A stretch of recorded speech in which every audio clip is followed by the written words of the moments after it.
Hello and welcome back to episode 5 of the Ideal Nutrition Podcast. I am one of your hosts, Aidan Muir, and I'm once again joined by my co-host, Leah Heigl. And today we're going to talk about, or we're just going to do a getting to know us kind of episode, because we're 5 episodes in, we haven't really talked much about our lives, why we do what we do, how we got here and everything like that. So I think it's time that we do an episode on that, really, just a bit on our background story. So did you want to kick things off, Leah, and just share your background story and why you care about nutrition? Yeah, totally. So in preparation for this specific podcast, we were laughing because I really couldn't figure out what my background story was getting into nutrition.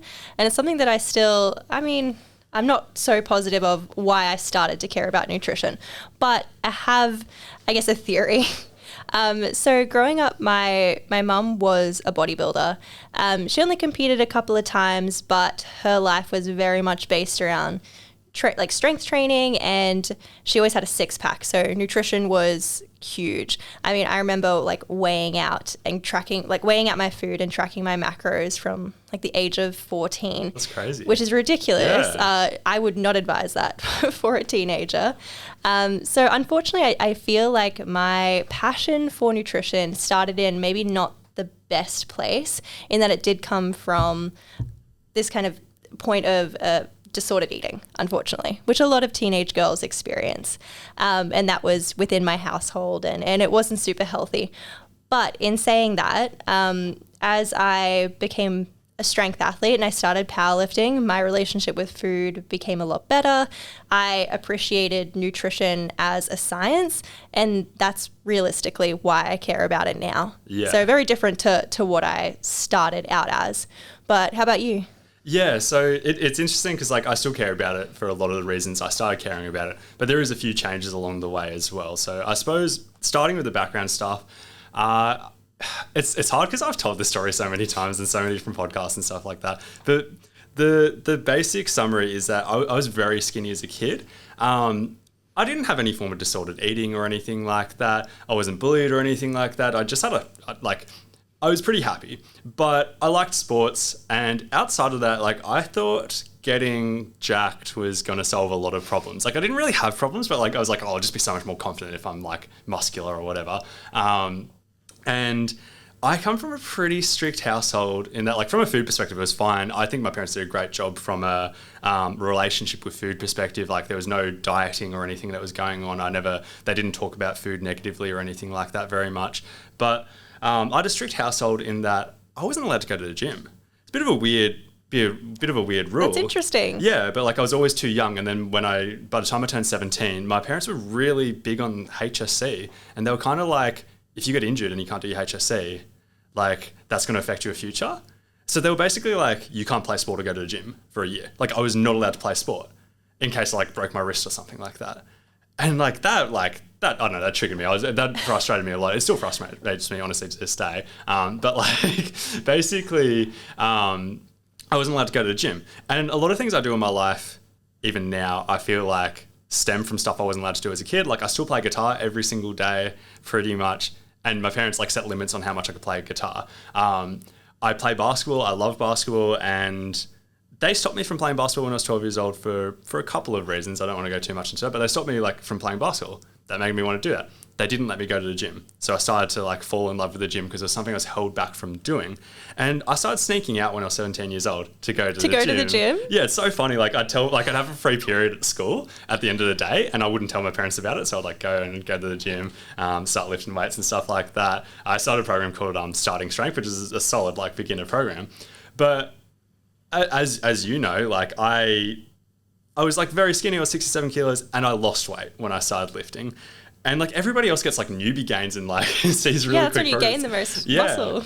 Yeah, and I didn't. My strength was going nowhere. All those kind of things, and that really bothered me. So I started learning about nutrition, and I started just Googling. And I had a mate who just got into the gym at the same time, and he basically he asked me one day, just sent me a message "Hey man, what's your program?" And I told him, I was I bench for 5 sets at the start of the workout, and then I do 100 sets of arms, and then I bench at the end of my workout for another 5 sets. And he sent me a program from bodybuilding.com. And that set me down the rabbit hole of bodybuilding.com. And that's how I learned about nutrition. And because like it was always hard for me to gain size, gain muscle, and even to a certain degree, like stay lean while gaining muscle once I like figured it out. Like it wasn't like a great ratio. That's why I started learning as much as I could about nutrition. And I was spending like a couple hours a day on like bodybuilding.com, another kind of niche bodybuilding forum as well, which no longer really exists. And I was spending all my time, so I was like, well, what am I going to study at university? To be honest, I didn't, like, university was my way out of that strict household. Like, I didn't really have any passions, but I was like, if I go to uni, I get Centrelink. Like, if I go to uni, like, at least I've got a What a reason. Yeah. And it's funny because I didn't get a job for my first year at uni, and I was so obsessed with saving so that I wouldn't have to go back home. Sorry, shout out. I love my parents. I'd like if they ever listen to this, like, love you, mum and dad. But like, I was so obsessed with saving because I didn't want to risk having to go back home that even on Centrelink, whatever the money was, like 10,000 or 13,000 or something like that for the year, I saved money. Like I made money only on that in over a year. Yeah. So anyway, so like university was my way out, and I'm like, well, I'm learning about nutrition and training and all this stuff anyway. Back to the strict parents thing. I kind of wanted to do exercise science. My dad said no to that. He vetoed it. To get Centrelink, you've got to get your parents' signature if you're not divorced from your parents at that age. So like I had to do something that would make them happy. And he's like, oh, there's jobs in dietetics. And so like, do that. That's funny for us because there is not jobs in dietetics. There is no jobs in dietetics. Yeah. So like I had my future kind of like shaped a little bit in that way. And it's funny in hindsight, but like anyway, I'm stoked with what I do now. And I was like, I was spending all my time on nutrition and training anyway. So I was like, might as well learn about nutrition. So that is how I got into university. Did you want to kind of talk about your next kind of steps in the nutrition journey, like going to uni and that kind of stuff? Yeah, so I went to QT here in Brisbane, and it was a 4-year bachelor's degree, so Bachelor of Nutrition and Dietetics, and then in the 4th year you do your honours research project and then pretty much a full year of placement. So the first 3 years, pretty simple, very standard kind of bachelor's degree. Obviously it was hard, not simple in that way, but simple in how it worked. And then the final year was majority placement. I remember like living off baked beans and toast because I couldn't work, and living in someone's basement. So it was a rough year, but overall I did really, really enjoy my degree, even though there were several times in things like biochemistry, I'm like, can I actually do this? Can I pass these subjects in order to get through this degree? But finally got there in the end. Did all 4 years. It did take me a couple of years kind of to get into working in dietetics because unlike what they tell you at uni, there aren't many jobs in this space, and it is a really hard thing to get into. So I think the leap from uni to a career was the hardest part about it. Yeah. With my education, pretty similar 4-year degree. Obviously the start of it, not super nutrition based. Towards the end it is. Placement, I was lucky enough to work during placement. I developed my love of money around that time, more so than I've got now, to be fair. And I would work 24 hours every weekend. So I'd work 2 back-to-back 12-hour shifts. During placement? During placement. How did you not die? Yeah, so like I actually did, like I think it's the only time I've ever gotten sick from like overwork and that kind of... Okay, so we just had some technical difficulties. So I've kind of lost where we're up to. I think we're talking about my education now, where I studied, all those kind of things. So I studied at Charles Sturt University in Wagga Wagga. And similarly to Leah's, like the first few years of uni weren't really nutrition focused. The last couple ones were. Same kind of thing, placement for a year and everything like that. I was fortunate enough that I was able to work during placement though, and it was around the time where my love of money kind of developed, even though much more back then than it is now. And I was working 24 hours every weekend as well. So like I'd do placement 5 days a week and I'd work 24 hours on the weekend. Learned that I'm at low risk of vitamin D deficiency because I barely saw the sun, and I got a blood test and I was still high on the levels for vitamin D. So that's funny. Like probably got like less than 5 minutes of sun per day for 20 weeks straight. But yeah, and I think that's mostly it. Like I suppose, do you want to go with like the next kind of step in the career after university for you? Yeah, so after university, I did go more into like a retail product management position, just because at the time I had a lot of family stuff going on. It was just not the time to embark on a new career endeavor, particularly in something like dietetics, where it's so hard to get paid work initially. Like there's such a big thing where a lot of dietitians will just do internships and work for free for a long time. Unfortunately, wasn't in that position. But after a couple of years of kind of having a full-time job, setting myself up to finally embark on that endeavor, was able to get some positions in dietetics. So currently, obviously, I'm working for Aiden here at Ideal Nutrition, which has been awesome. So that's been since February? I think around then, yeah. Around February. So that's been great. That's mainly in a content creation role, as I am doing more stuff with another company called Plant Nutrition and Wellness. So that's run by a lovely dietitian named Kia. She's been the best. She's kind of been my mentor ever since kind of I started trying to get into dietetics. She's plant-based, I'm plant-based, so a lot of our values fit together. So it made sense for us to work together. I am in a private practice. I work predominantly online at the moment, but we do have a clinic, which I do work out of as well. Practice mainly as a sports dietitian, so seeing athletes, and then most of them are plant-based. So really in a very specific niche of kind of plant-based vegan sports nutrition, which I found has really worked for me and is truly my passion. Work with a range of sporting backgrounds, so powerlifting is definitely one. I compete in powerlifting, something I'm super interested in, strength sports in general. Although I do work with a lot of combat athletes, predominantly boxers, and endurance athletes as well. So I do like having that full mix. Outside of that, so I do both of those simultaneously, and then outside of that, I do run a coaching program for Biker Biddy, who's like an Instagram influencer, Paige Mills, and that's just been an interesting add-on recently. Cool. So my kind of, I guess, background post-university, I was pretty lucky in that directly after university, I was able to get a role in a gym, and I didn't really have ambitions of starting a business at the time. But to start that role, I needed to be a sole trader. I needed to have my own business. It was my business basically. It was just inside of a gym, and it was an interesting one because it was like a large gym in Wagga Wagga. So it had 3,000 members, which is, as Leah and I were speaking about earlier, is crazy because it's a lot for a gym. Yeah, it's a lot for a gym, and Wagga's only got 60,000 people. So like, the guy who was running was like a bit of a savant when it comes to like business and gyms and stuff like that. It's really shaped how I view my own business now as well a little bit. But yeah, pretty crazy. But like it was such a good opportunity because I was like, that's always what I wanted to kind of do anyway. Like all those people on bodybuilding.com and stuff like that who I'd been following and learning about nutrition from, they were kind of in that space. And I was like, well, that's what I want to do. It's just lucky that I lucked into that role. So same business that I've got now. So it's Ideal Nutrition. And I did that for like 3 or 4 months. And I had a bit of a lead into that period where I was just like working unpaid, but I was working as a receptionist at the gym to kind of like build relationships with people and stuff like that, set the business up, learn how to run a business, all those kind of things before I actually started it. And I remember I'd like planned to kick things off in January of that year. That was 2017, so it was 2016 when I first started working there. And week 1, just nobody wanted to book in. Like 1 or 2 people booked in, and I was like, oh my God. As I said, I liked money at that time, and I was like, not much coming in. And yeah, so it was pretty scary. And then I lucked into I ran a competition on Facebook, and it was basically like giving away a fruit basket in Wagga to just residents of Wagga, like whoever won it was like a like and tag your friend kind of thing.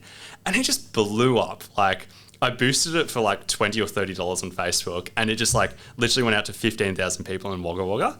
And everybody who commented on it, I DM'd them. Like there was a way to message on Facebook back then through the business, being like, hey, just to let you know, you're the runner-up of this competition. I'll give you a discounted consult at my actual price, which was an introductory offer. So I booked in like 20 or 30 people for like the next couple of weeks. But like it was pretty clear that like I needed more experience. Like I'd been speaking to a few people who'd been in the dietetics game for quite some time, and like hearing stories, like there's some people who were saying stuff like, yeah, I saw 20 people per day when I was your level of experience, and I was sitting there being like, I see 4 people in a week, I'm feeling good. Like, yeah, 20 is a lot in a day. Yeah, and like now that I know that's like messed up, that's like too much. But like I was kind of like, I could get better so much quicker. I was really ambitious at the time. I was like, I want to get good. So I went to work for a large dietetics organization for about 2.5 years. And during that time, I was working around 50 hours per week for that company, sometimes 60, but I kept the social media. I kept the social media stuff that I'd started when I started the business, because I always saw potential in that. I didn't think I was good at it. I struggled with it. It took a long time to build traction. It actually took me 3 years to get a client through Instagram. I'd gotten a few through Facebook, as I mentioned, but like it took me 3 years to like really figure out Instagram, which is now obviously my big thing. But I saw the potential that I was like, if I figure this out, if I put effort into it, it will turn into something. I always had that as leverage. So I was like, if I want to do my own thing down the line, at least I've got something set up. So I continued doing that, continued posting on it. 3 years in, I think I had about like 3,000 followers or something like that. 3 years of consistent posting, which is crazy to me when I meet people who can like get there so quickly. Anyway, so I was doing that for a while. And then I left that business for a variety of reasons. I didn't even have ambitions, honestly, of starting my own business again. Like I was just kind of like, I was just done with that role. Like funny, I don't think I've ever said this to you, Leah, but like when I was leaving that business, I was kind of like, I want to leave so badly that I'd rather get a job at Subway again. You'd just rather do anything except what you were doing. Anything else. Yeah. Like I was just done. It's funny that it got to that point because I'm a pretty happy person. Like I really let things like just slide to the point that I just lost my passion for what I was doing. And I left there, but I was like, I've got an Instagram following. I'll put some feelers out there and just be like, hey, does anyone want to see me through my own business? And a couple of people said yes, because at this stage I was turning a little bit more cautious with, like, I was a bit less ambitious at this phase because I was like, I wouldn't say burnt out, but I was just kind of, I was like, nah, money ain't it. I don't really care about money that much anymore. It's not worth it. I'd rather a job that I enjoy. So like I was like ready to just work like 20, 30 hours per week for a little bit, just figure out what I wanted to do. So I was like, I'll just set up the business just under that ambition, like not to actually build a business. And because I was cautious, I was like, I'll get a part-time job on the side in dietetics. And I got a job, I'll name that company Bayside Health Nook. So they're on the south side of Brisbane. And it was a really good job. It was like an allied health clinic. Everything was perfect. The boss was super, super nice. Like it was great.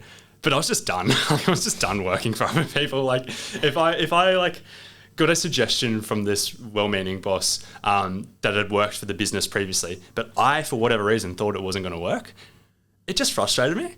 And if I was like sat with a client who I didn't really want to see, it would frustrate me because I'd always have in the back of my head, I'm like, oh, if it's my business, like if I don't really want to see someone, it's my call. And that just changes things because I've never actually turned away a client in my own business, or I can't remember doing that anytime recently, but at least the choice is there. It changes your perspective when you have some choice in who you're seeing.